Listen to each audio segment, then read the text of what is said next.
अस्सलामुअलैकुम नाज़रीन, सियासत टीवी के प्राइम टाइम में आप सबका तहदील से इस्तकबाल है। मैं हूं फरजान अहमद। सबसे पहले पेश है प्राइम टाइम की हेडलाइंस। कांग्रेस से राहुल गांधी ने हैदराबाद में जात पात की मरदमशुमारी के मौजू पर मुनक़िदा इजलास में की शिरकत। कास्ट सर्वे के हवाले से तलब की गई तजावीज़। तेलंगाना हुकूमत कांग्रेस के इंतखाबी मंशूर में किए गए हर वादे को पूरा करने के वादे की पाबंद। हुकूमत 6 गारंटीज पर अमलावरी से पीछे नहीं हटेगी। रियासती वजीर डी श्रीधर बाबू ने किया वादा। कांग्रेस के तेलंगाना में किए गए 6 वादों का क्या हुआ? राहुल गांधी अपने दौरे के मौके पर बयान दें।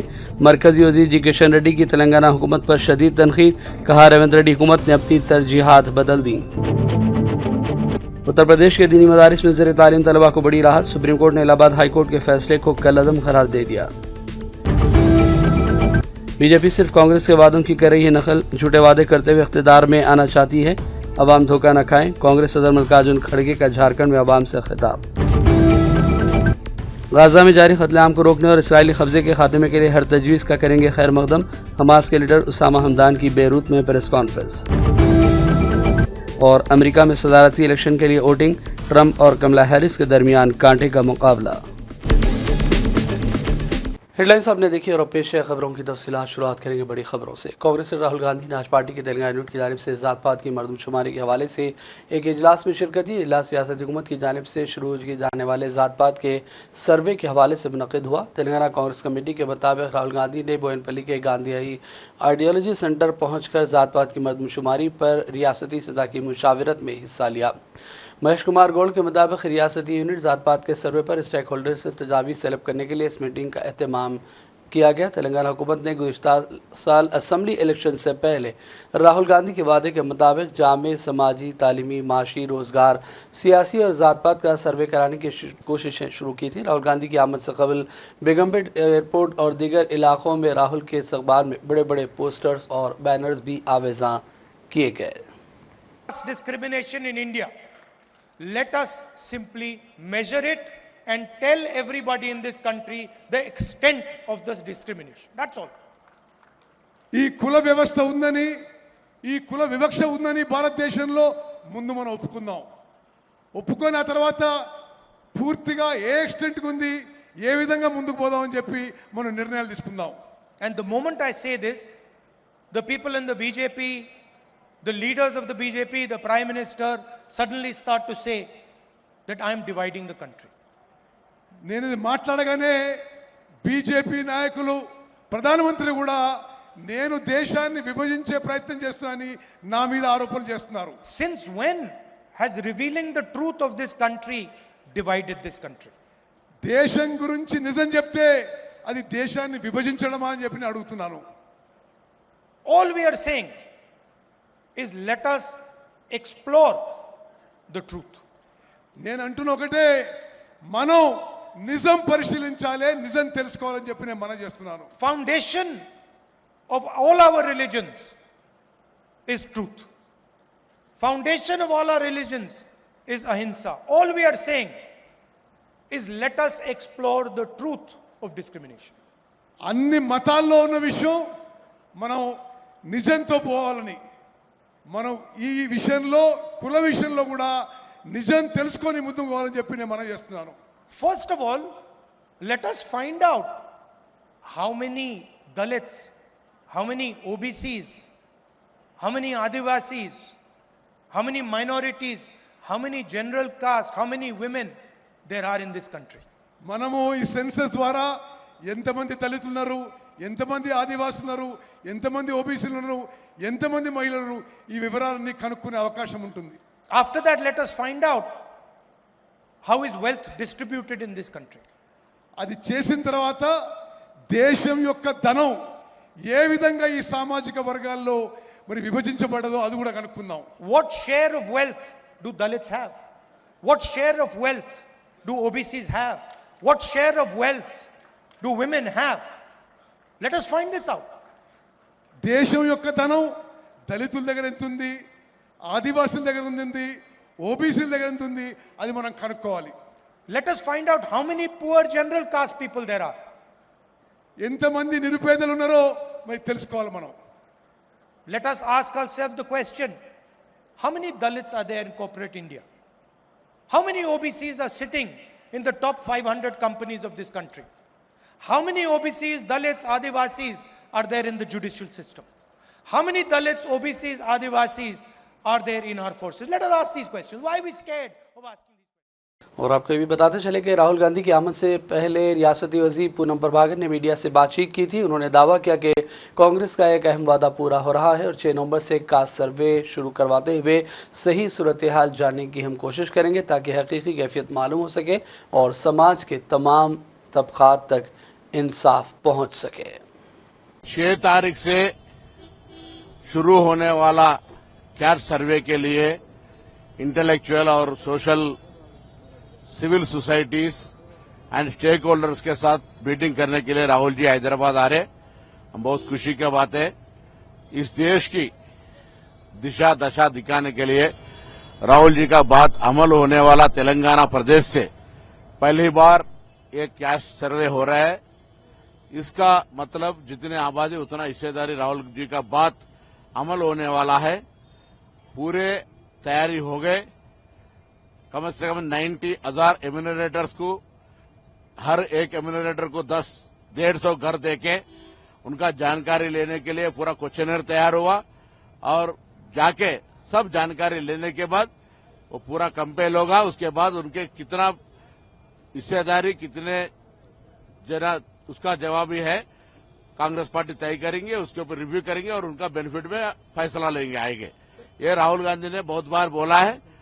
आने वाला दिन में हर राजनीतिक पार्टी सेंट्रल गवर्नमेंट से हमारा डिमांड है ये कैस्ट सर्वे होना चाहिए। देश में जो पिछड़े जाति है जो आज की तारीख में उसको कुछ भी फायदा नहीं हुआ उनको फायदा दिलाना है। तो वो लोग कितने हैं आज कितने आबादी कितने हिस्सेदारी क्या है ये पूरा एक एक्सरे करने की जो राहुल जी का डिमांड है वो एक्सरे तेलंगाना में शुरू हो रहा है। ये देश के लिए निर्देशन होगा। को बोलो लोग तो अभी इसी अच्छा मौका को भी उन लोग थोड़ा खराब करने की कोशिश करते रहते। उन लोगों से हम कोई देखभाल करने का उसका बात को मानने का जरूरत नहीं। रियासती वजीर श्रीधर बाबू ने कहा है कि हुकूमत कांग्रेस के इंतखाबी मंशूर में किए गए हर वादे को पूरा करने के अपने वादे की पाबंद है। उन्होंने कहा कि इस ताल्लुक से किसी को भी कोई शक व शुबा नहीं रहना चाहिए। श्रीधर बाबू ने कहा कि हुकूमत 6 गारंटीज पर अमलावरी से पीछे नहीं हटेगी। मरहलेवार तौर पर हर किसी को फ़ायदा पहुँचाया जाएगा। मरकजी वजीर जी किशन रेड्डी ने तेलंगाना हुकूमत पर तनकीदें की और कहा कि उसने अपनी तरजीहात बदल दी हैं। जीएचएमसी वाटर वर्क्स और महकमा माल के अहदेदारों के साथ मुख्तलिफ इलाकों का दौरा करने के बाद किशन रेड्डी ने कहा कि अवाम ने कई शिकायत की हैं। सड़कों की हालत ख़राब है, जगह जगह ड्रेनेज के मसाइल हैं और कॉलोनियों में स्ट्रीट लाइट्स बंद हैं। पीने के पानी की मुनासिब सरबराही भी नहीं हो रही है। कमज़ोर तबकात को मकानात की सहूलत नहीं है। किशन रेड्डी ने कहा कि राहुल गांधी चूँकि तेलंगाना के दौरे पर हैं कांग्रेस के 6 वादों पर अमलावरी के सिलसिले में उनको बयान देना चाहिए। రాహుల్ గాంధీ వచ్చే ముందు ఆయన ఇచ్చినటువంటి 6 గ్యారెంటీలు అలా పార్టీ ఇచ్చినటువంటి 400 హామీలు అమలు మీద చెప్పాల్సిందిగా డిమాండ్ చేస్తా ఉన్నాను। పోనీ ఇప్పుడు చేయలేదు। డిసెంబర్ 9వ తేదీ వాళ్ళ తల్లిగారి జన్మదినము సోనియా గారిది ఆ రోజు నుంచి ఆయన అమలు చేస్తారా? రేపు ఏమైనా ప్రకటిస్తాడా? రైతు భరోసా ఎప్పుడు అమలు చేస్తారు? కౌలు రైతులకు ఎప్పుడు ఇస్తారు? రైతు కూలీలకు ఎప్పుడు ఇస్తారు? నిరుద్యోగ భృతి ఎప్పుడు ఇస్తారు? మహిళలకు 2500 ఎప్పుడు ఇస్తారు? రుణమాఫీ ఎప్పుడు పూర్తి చేస్తారు? రైతుల బోనస్ ఎప్పుడు ఇస్తారు? తులం బంగారం ఎప్పుడు ఇస్తారు? స్కూటీలు ఎప్పుడు ఇస్తారు? ఇవన్నీ కూడా కనీసం రాహుల్ గాంధీ వస్తున్నప్పుడు తెలంగాణ ప్రజలకు చెప్పాల్సిందిగా నేను వారిని కోరుతా ఉన్నాను। तेलंगाना के साबिक वजीर केटीआर ने आज ऑटो में सफ़र किया और ऑटो वालों के मसाइल हल करने और उनके एहतजाज की तायद के लिए धरना चौक पहुंचे। उन्होंने कहा कि अगर ऑटो वर्कर्स के खिलाफ कोई पुलिस केस है तो RS प्रवीण कुमार आपके साथ खड़े होंगे। याद है कि ऑटो वर्कर्स ने हर साल 12,000 रुपये की मदद समेत दीगर कई मुतालबात को लेकर आज बड़े पैमाने पर एहतजाज किया। ఇదే ప్రభుత్వం కాంగ్రెస్ ప్రభుత్వం ఇచ్చిన మాట మహాలక్ష్మి పథకం పెడతామన్నారు। మనం మహాలక్ష్మి పథకానికి ఖిలాఫ్ లేం। నిజంగా చెప్పాలంటే మహాలక్ష్మి పథకం ఇంకా ఆడపిల్లలు కూడా బస్సులలో కొట్టుకోకుండా చేయండి। కావాలంటే బస్సుల సంఖ్య కూడా పెంచుండ్రి। మన ఆడబిడ్డలు కొట్లాడుకుంటే మనకు కూడా మంచిది కాదు, మనకేం అభ్యంతరం లేదు। కానీ మరి ఎవరైతే ఆటో డ్రైవర్లకు మీరు ఇచ్చిన మాటలు ఆటో యూనియన్లకు మీరు ఇచ్చిన మాటలున్నాయో మీరే ఇచ్చినారు। ఏమన్నారు మీరు? 12,000 రూపాయలు ఇస్తాం సంవత్సరానికి అన్నారు। ఆ 12,000 సరిపోవు, మాకు నెలకు ఖచ్చితంగా 5,000 రూపాయలు ఇవ్వాలని చెప్పి ఆటో డ్రైవర్లు అడుగుతా ఉన్నారు. తప్పకుండా వారికి మీరు ఇచ్చిన మాట ప్రకారం 12,000 ఇవ్వండి. ఇతోధికంగా మానవత్వంతో స్పందించి గతంలో ఆటోలో తిరిగిన రాహుల్ గాంధీ ఏ ముచ్చటనైతే చెప్పిండో దాన్ని నిలబెట్టుకోవాలని చెప్పి కోరుతా ఉన్నాం. అదేవిధంగా మీరే అన్నారు సంక్షేమ బోర్డు ఏర్పాటు చేస్తామన్నారు. ఆటోలు నడుపుకునే అన్నదమ్ములకు, అదేవిధంగా అసంఘటిత రంగంలో ఉండే కార్మికులకు, రవాణా రంగంలో ఒక సంక్షేమ బోర్డు ఏర్పాటు చేస్తామన్నారు. వెంటనే ఏర్పాటు చేయాలి. రాబోయే బడ్జెట్లోనన్నా దానికి డబ్బులు పెట్టాలని చెప్పి వాళ్ళ మా ఆటో అన్నదమ్ములు గట్టిగా మీ చప్పట్లు ముఖ్యమంత్రికి వినబడాలా, ప్రభుత్వానికి వినబడాలా. మీ సిటీలతోని సెక్రటేరియట్ లో ఉండే అధికారులు కూడా తప్పకుండా స్పందించాలని చెప్పి నేను కోరుతా ఉన్నా. అదేవిధంగా హైదరాబాద్ మహానగరంలో కొత్తగా ఒక 20,000 ఆటోలకు పర్మిట్లు ఇస్తామని చెప్పిండ్రు. పర్మిట్లు ఇవ్వాలని చెప్పి కూడా ఈ మహాధర్నా నుంచి వాళ్ళ మా సోదరులు కోరుతా ఉన్నారు. అదే మాదిరిగా ఆటోలకు థర్డ్ పార్టీ ఇన్సూరెన్స్ కూడా తప్పకుండా ప్రభుత్వమే చెల్లించాలని కోరుతా ఉన్నారు. ఇది కూడా న్యాయమైన కోరిక. మీకు యాదకుండాలా, ఆనాడు కేసీఆర్ ప్రభుత్వం ఉన్నప్పుడు దాదాపు 10-12 లక్షల మంది అసంఘటిత రంగంలో ఉండే కార్మికులకు కూడా, డ్రైవర్లకు కూడా ఇన్సూరెన్స్ సౌకర్యం కూడా తీసుకొచ్చినాం. 5 లక్షల రూపాయల దాకా. CPI की जानिब से हैदराबाद में राउंड टेबल मीटिंग का इनेकाद अमल में लाया गया। बुधान ज़मीन को हुकूमत हासिल करे और गरीबों में उसको तकसीम करने का इंतज़ाम किया जाए। CPI city secretary T Narasimha ने यह मुतालबा किया। उन्होंने कहा कि सिर्फ रंगारेड्डी में 3,000 एकड़ अराजी है जिसको लैंड ग्रैबर्स ने कब्ज़ा किया हुआ है। तेलंगाना हुकूमत इस ज़मीन को हासिल करे और गरीबों में ज़मीनात की तकसीम अमल में लाई जाए।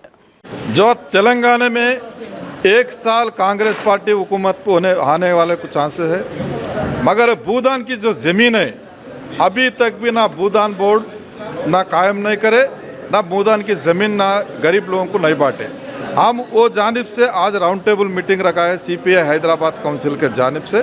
मैं गवर्नमेंट से गुजारिश कर रहा हूँ, कांग्रेस हुकूमत बोले तो सबको ये मालूम भाई ये गरीब के लिए या घरा देते नहीं तो ज़मीन देते बोल के, मगर 1 साल होने के बाद भी अभी तक ज़मीन नहीं बांटे।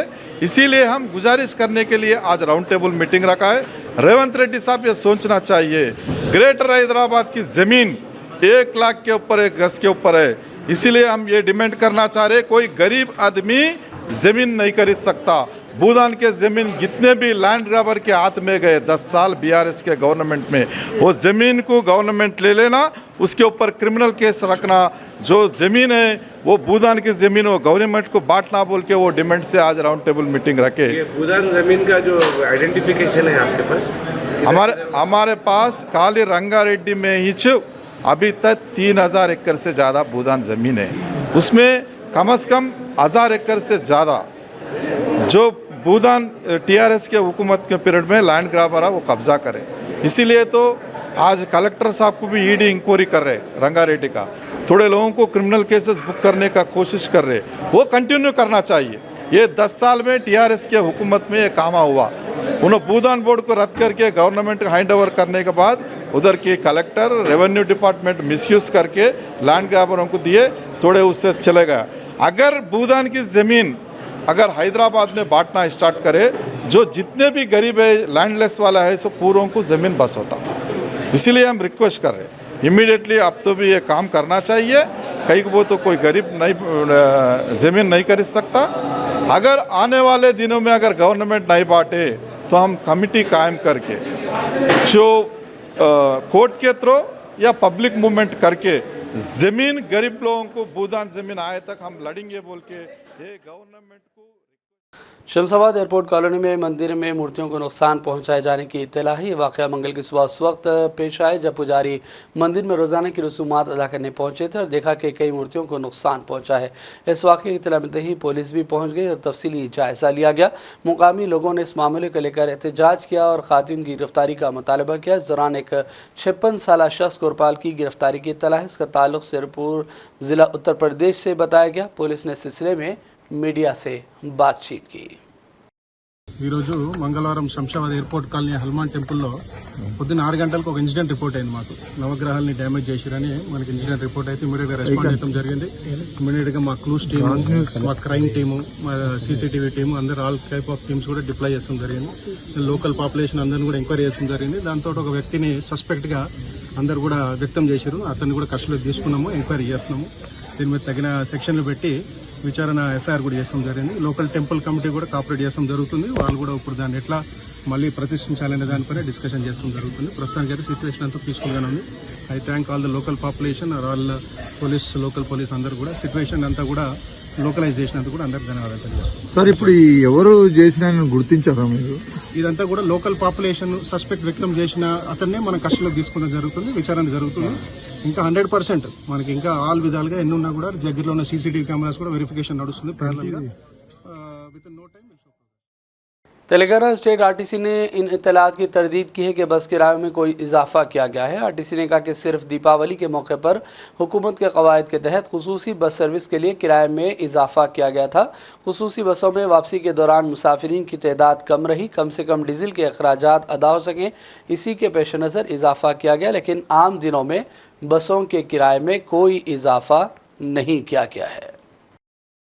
तेलंगाना के सरकारी और कामती स्कूलों के तलबा ने चीफ मिनिस्टर रेवंत रेड्डी से मुलाकात की। इस मौके पर रेवंत रेड्डी ने तलबा को खूब मेहनत के साथ तालीम का सिलसिला जारी रहने की सलाह दी। इसके अलावा ड्रग्स की लानत पर काबू पाने के लिए रियासती हुकूमत के इक़दामात में ताउन की भी नसीहत की। तलबा ने रियासती हुकूमत के इक़दामात पर इज़हार तशक्कुर किया। आइए देखते हैं स्कूली बच्चों की रेवंत रेड्डी से हुई ये बातचीत। గతంలో 10 సంవత్సరాలు ఈ కాస్మెటిక్ ఛార్జెస్ పెంచలేదు. 8th to 11th 8th to 10th 75 రూపాయలు ఉన్నది. ఇప్పుడు ప్రభుత్వం 275 రూపాయలు పెంచింది. అంటే 200 రూపీస్ ఇంక్రీజ్ చేసింది. Thank you sir for hour almost 250% పెంచినట్టు అనుకుంటా. 3rd క్లాస్ నుంచి 7th వరకు ఇంతకుముందు 62 రూపీస్ ఉంటే 62 రూపాయలు ఉంటే ఇప్పుడు 150 రూపీస్ గవర్నమెంట్ ఇంక్రీజ్ చేసింది. ఇవన్నీ కూడా 200+% 150 అదే. సో ఈ దాదాపుగా 8th to 11th కానీ వీటికి కానీ 200 150 అట్లా పెంచింది. సో ఇవన్నీ కూడా మీరందరూ బాగా చదువుకోవాలని గవర్నమెంటు మిమ్మల్ని అందరినీ బాగా చదివించాలన్న ఉద్దేశంతో డైట్ ఛార్జెస్, కాస్మెటిక్ ఛార్జెస్ కూడా పెంచడం జరిగింది. ఇంకేం సమస్యలు ఉన్నాయి మీకు మీ దగ్గర? మీ స్కూల్లో ఇప్పుడు ఏం సమస్యలు ఎక్కువగా ఫేస్ చేస్తారు మీరు? All okay sir. సమస్యలు ఏమున్నాయో మిమ్మల్ని అడిగి తెలుసుకోవాలన్నది నా ఆలోచన. ఏమైనా సమస్యలు ఉంటే చెప్పండి, ఆ సమస్యలను కూడా పరిష్కరించవచ్చు. Sir ground and own building లేదన్నా? ఓకే, నేను ఆ బిల్డింగ్ దెంబడే మంజూరు చేపిస్తా. మీ దాన్ని Akshita sir. Sorry, Akshita. Okay. ఈ సామాజిక సమస్యల మీద, సొసైటీలో ఉన్న ఇన్బ్యాలెన్స్ మీద మనం డిస్కషన్ ఫ్లోర్ చేసి నిజంగానే వాళ్ళు ఐఏఎస్ఓ, ఐపీఎస్ఓ, లేకపోతే డాక్టరో, ఇంజనీరో, లాయరో అయితే వాళ్ళు ఎట్లా ఈ ఇష్యూను పరిష్కరిస్తారు, వాళ్ళ అప్రోచ్ ఎట్లుంటుంది అనేది వస్తుంది.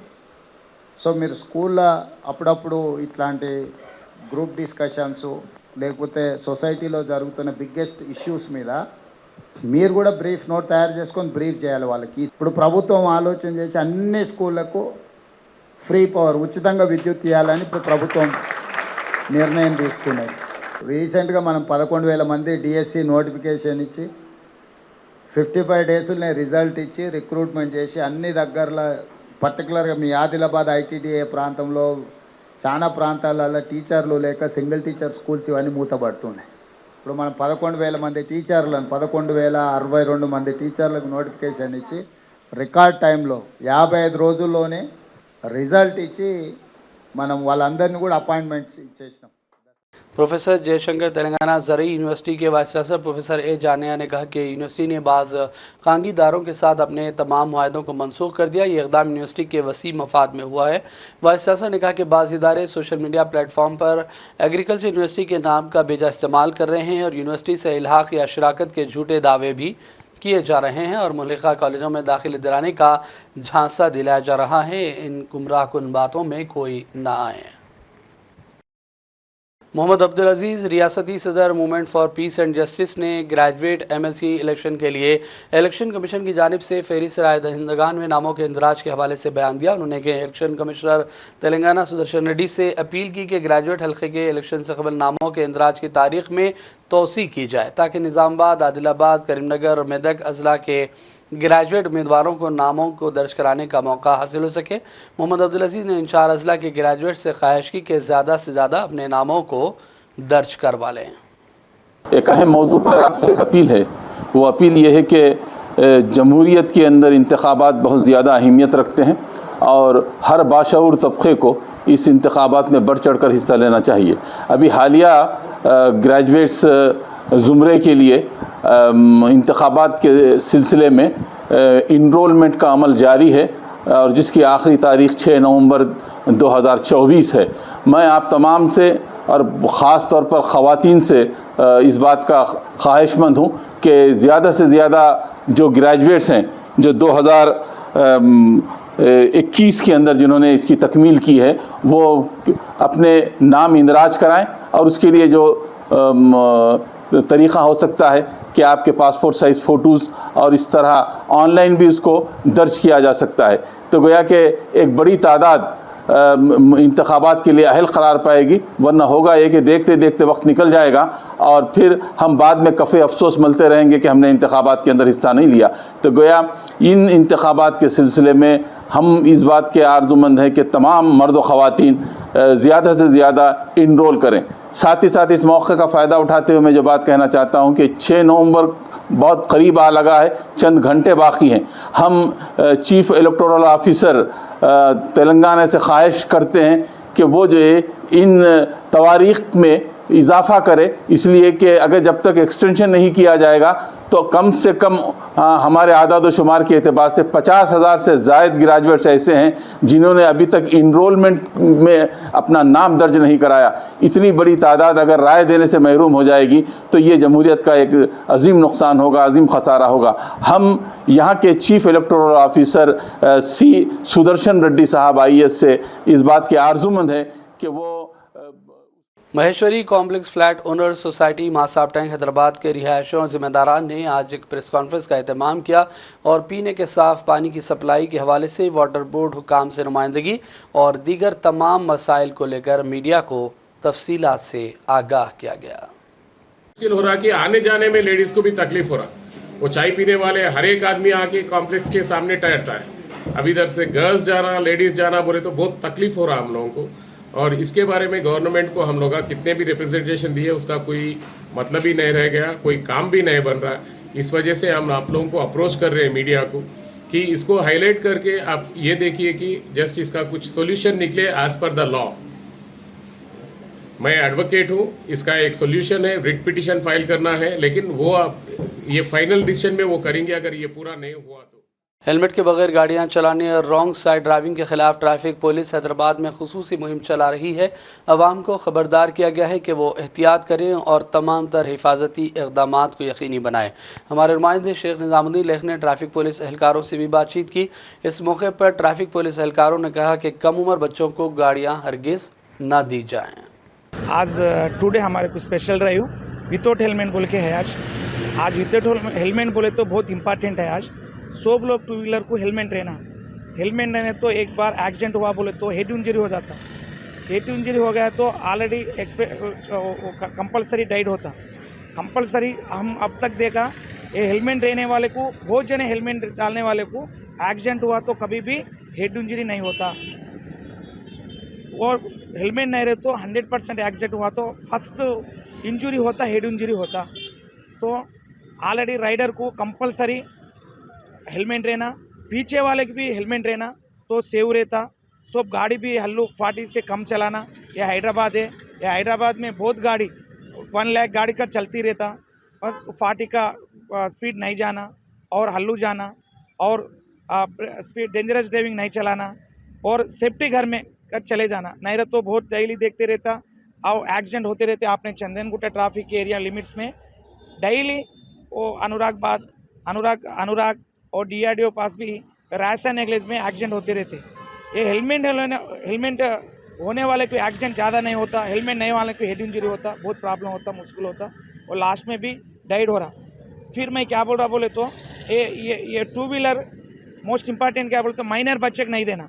मैं माँ बाप को बोल रहा भाई, मैं रिक्वेस्ट कर रहा, मैं क्या बोल रहा बोले तो माइनर बच्चे को नहीं देना। माइनर बच्चे मॉर्निंग स्कूल से जाता बोल के घर में नहीं पूछ के भी आ जाता, पूछ के भी गाड़ी चाबी दे देता, आके एक्सीडेंट होता रहता माइनर बच्चे को। और माइनर बच्चे हम पुलिस वाले ट्रैफिक वाले पकड़े तो बहुत स्ट्रिक्ट आर्डर रूल्स है ये एमई एक्ट में। ये बच्चे को ऑलरेडी पनिशमेंट रहता, बच्चे को ने ओनर माँ बाप भी पनिशमेंट रहता, फिर जेल में भी जा सकते, इतने सीरियस रहता ये माइनर बच्चे को। अफजलगंज पुलिस ने कमसिन के अगवा का मामला तेज़ी के साथ हल कर लिया और 4 साल मासूम बच्चे को उसकी वालदा के हवाले कर दिया गया है। पुलिस हुकाम और मुतासरा मां ने मीडिया से इस हवाले से तफसीली बातचीत की। अफजलगंज पुलिस स्टेशन में एक रुबीना बेगम के आया, वो लोग अफजल सागर मंगर बस में रहता है। उनका हस्बैंड एंड उनका छोटा बेटा उस्मानिया हॉस्पिटल के पास में आ गया। After treatment her husband only available in the Usmania General Hospital and her son is not available. So based on that she gave a complaint in the police station that her younger son is missing from the hospital. So based on her complaint our team along with the SHO and SHO Afzalganj and crime team SI Ramakrishna and his team went to the hospital and verified a CCTV camera where it was found that some unknown person was taking this boy with his hands and he went away. So based on that CCTV footage we verified all the bus stands, railway stations and other places. So last at around 1 o'clock we found that person is roaming around Kachiguda railway station. So based on that one, it is a night time, so there are no more shops. So early morning 6 o'clock again our crime team verified those CCTV cameras and traced him at Dabripura railway station. मेरा बच्चा गुम गया था, उस्माने में hospital आए तो हमारे शौहर के साथ आया था, एक आदमी उठा लेके चले गया।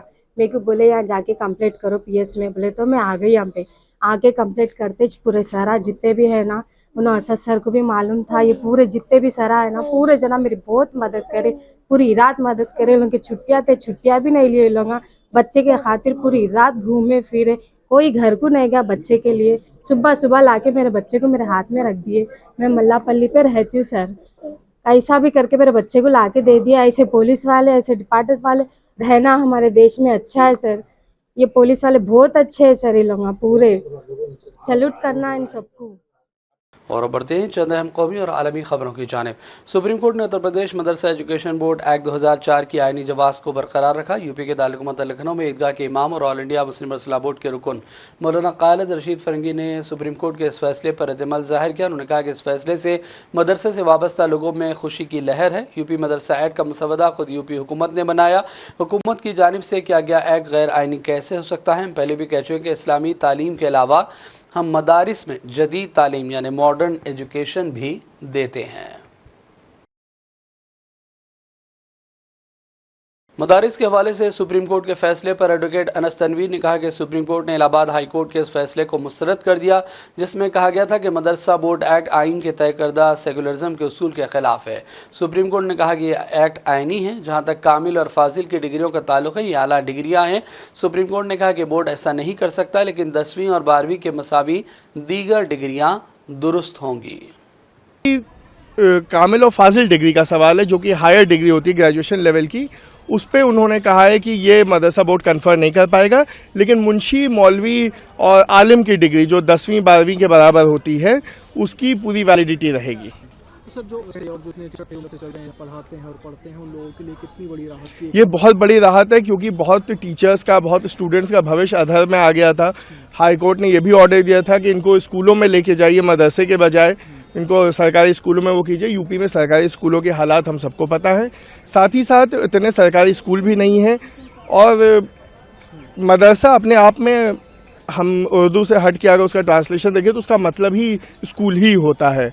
तो वो जो भविष्य आधार में लटक गया था अब उस पर एक फाइनल निर्णय आ गया है और उनके लिए भी और मदरसा बोर्ड की तरफ से भी वी वेलकम द डिसीजन। जो दूसरे बोर्ड हैं या सीबीएसई कह लें या सीएससी कह लें और मदरसा बोर्ड है उसकी एजुकेशन का जो पैटर्न है आप उसे किस तरीके से देखते हैं, दोनों सेम है या डिफरेंट? जी, हम जो मदरसा बोर्ड ने जो प्रिस्क्राइब किया है जो करिकुलम वो एनसीईआरटी और यूपी बोर्ड के बराबर है, जहाँ तक कि इंग्लिश, हिंदी, साइंस, मैथमेटिक्स इन सब का, ज्योग्राफी इनका सवाल है।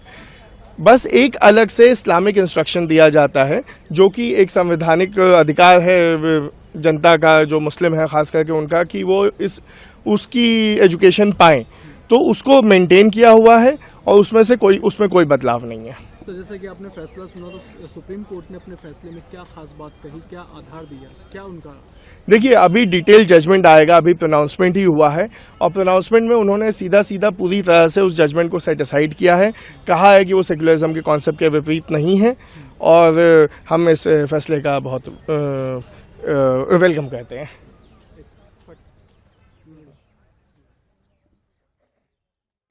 कांग्रेस सदर मल्लिकार्जुन खड़गे ने कहा कि बीजेपी सिर्फ कांग्रेस के वादों की नकल कर रही है और झूठे वादे करते हुए इख्तिदार में आना चाहती है। झारखंड में इलेक्शन रैली से खिताब के दौरान मल्लिकार्जुन खड़गे ने भी कहा कि बीजेपी और मोदी के बहकावों का आवाम शिकार न हो।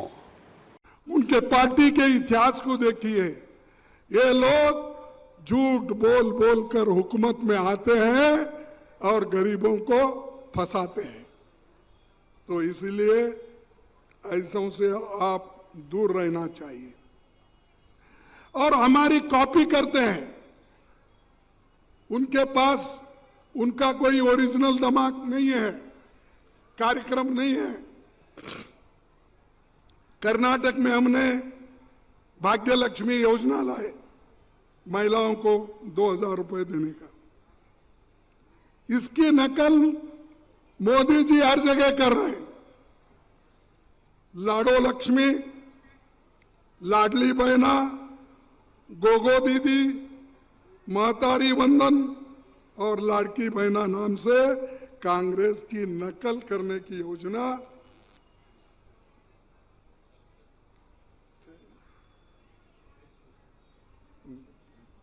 तो ये सब कुछ कर रहे हैं। तो इसीलिए इनसे आप होशियार रहिए। तो लूटने वाले आएंगे, जंगल भी लूटेंगे, जमीन भी लूटेंगे और किसी अमीर को ये सब बांटते रहेंगे। भाइयों, आखिरी में एक मैं कहना चाहता हूं, अगर मोदी जी को हमारे गारंटीज के ऊपर अगर भरोसा नहीं है, मैं बेंगलुरु में बोला था, कुछ बातों की टिप्पणी उन्होंने यहां पर की 2-4 जगह, मैं उनको चैलेंज करता हूं, वो बेंगलुरु आए, मैं बताऊंगा कि हम जो गारंटी दिए 5 उसमें हमने कितने इंप्लीमेंट किया, कितने लोगों को पहुंचाया, कितना खर्च किया। जो हिसाब आपके सामने रखा हूं, पूरा डिटेल वहां पर मैं बेंगलुरु में रखूंगा। बहस ऐसा टेबल पे हो, वो उधर ठहरे, मैं इधर ठहरूंगा, या नहीं तो मैं उधर ठहरूंगा, वो इधर ठहरे। बहस करूंगा किसकी सरकार अच्छी काम की है, किसकी सरकार गारंटी पहुंचाई है। अरे तुम्हारी गारंटी, ये मोदी की गारंटी बोलते फिरे, बोले या नहीं बोले, कहां है भाई तुम्हारी गारंटी है? लेकिन मेरी गारंटी तो यह है, सोनिया गांधी ने गारंटी दिया, क्या दिया? गरीबों का पेट भरने के लिए ये गारंटी दी और लोगों को अन्न मिल रहा है। और सोनिया गांधी जी ने नरेगा का काम किया, ये गारंटी हमने दी। उन चीजों को खत्म और अब बात करेंगे फ़लस्तीन के हवाले से। इस्लामी तहरीक मुज़ाहमत हमास ने कहा कि गज़ा में जारी कत्लेआम को रोकने और इसराइली कब्ज़े के खात्मे के लिए किसी भी तजवीज़ का हम खैर मकदम करते हैं। हमास के सियासी शोबे के लीडर उसामा हमदान ने बेरूत में प्रेस कॉन्फ्रेंस की और कहा कि पहली तरजीह गज़ा में जारी इसराइली जुल्म बंद कराना है। इसके साथ काबिज़ फ़ौज के गज़ा से इनखला, बेघर फ़लस्तीनियों के घरों को वापसी, जंग के मुतासिरीन को रिलीफ की फराहमी, मुहासरा ख़त्म करना, कैदियों की रिहाई के लिए बावकार मुआहदा करने और गज़ा की तामीरों के हवाले से मुस्बित तजावीज़ का भी जवाब मुस्बित दिया जाएगा। उन्होंने कहा कि हमास 2 जुलाई को पेश करदा जंगबंदी फार्मूला और UN की करारदाद 2735 पर अमल करने के लिए तैयार है, लेकिन इसराइल के वज़ीर-ए-आज़म नेतन्याहू पर दबाव बढ़ाया जाए और उन्हें मुआहदों में खलल डालने से रोका जाए, क्योंकि वो मुआहदे की कोशिशों को नाकाम बनाने राह में रुकावटें खड़ी कर रहे हैं। इस दौरान गज़ा में 24 घंटों के दौरान इसराइल ने बदतरीन बमबारी की, जिसमें मज़ीद 37 फ़लस्तीनी शहीद हो गए।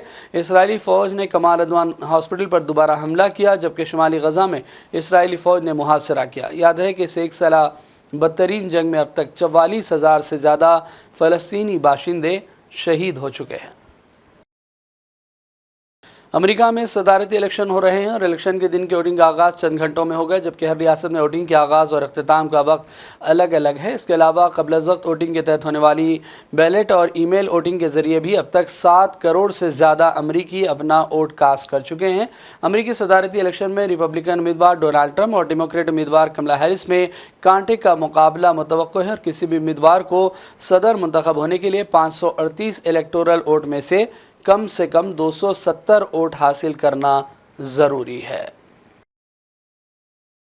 और अब आखिर में हेडलाइंस पर डालेंगे एक और नज़र। कांग्रेस से राहुल गांधी ने हैदराबाद में ज़ात-पात की मरदमशुमारी के मौजू पर मुनक़िदा इजलास में की शिरकत, का सर्वे के हवाले से तलब की गई तजावीज़। तेलंगाना हुकूमत कांग्रेस के इंतखाबी मंशूर में किए गए हर वादे को पूरा करने के वादे की पाबंद, हुकूमत 6 गारंटीज पर अमलावरी से पीछे नहीं हटेगी, रियासती वजीर डी श्रीधर बाबू ने किया वादा। कांग्रेस के तेलंगाना में किए गए 6 वादों का क्या हुआ, राहुल गांधी अपने दौरे के मौके पर बयान दे। मरकजी वजीर जी किशन रेड्डी की तेलंगाना हुकूमत पर शदीद तनकीद, कहा रेवंत रेड्डी हुकूमत ने अपनी तरजीहात बदल दी। उत्तर प्रदेश के दीनी मदारिस में ज़ेर तालीम तलबा को बड़ी राहत, सुप्रीम कोर्ट ने इलाहाबाद हाई कोर्ट के फैसले को कलअदम करार दे दिया। बीजेपी सिर्फ कांग्रेस के वादों की कर रही है नकल, झूठे वादे करते हुए इख्तिदार में आना चाहती है, अवाम धोखा न खाएं, कांग्रेस सदर मल्लिकार्जुन खड़गे का झारखंड में अवाम से खिताब। गाजा में जारी कत्लेआम को रोकने और इसराइली कब्जे के खात्मे के लिए हर तजवीज़ का करेंगे खैर मकदम, हमास के लीडर उसामा हमदान की बेरूत में प्रेस कॉन्फ्रेंस। और अमेरिका में सदारती इलेक्शन के लिए वोटिंग, ट्रंप और कमला हैरिस के दरमियान कांटे का मुकाबला। प्राइम टाइम का सिलसिला फिलहाल यहीं ख़त्म करते हैं। मोहम्मद फरजान अहमद को पूरी टीम के साथ इजाज़त दें। देखते रहिए सियासत टीवी। अल्लाह हाफिज़।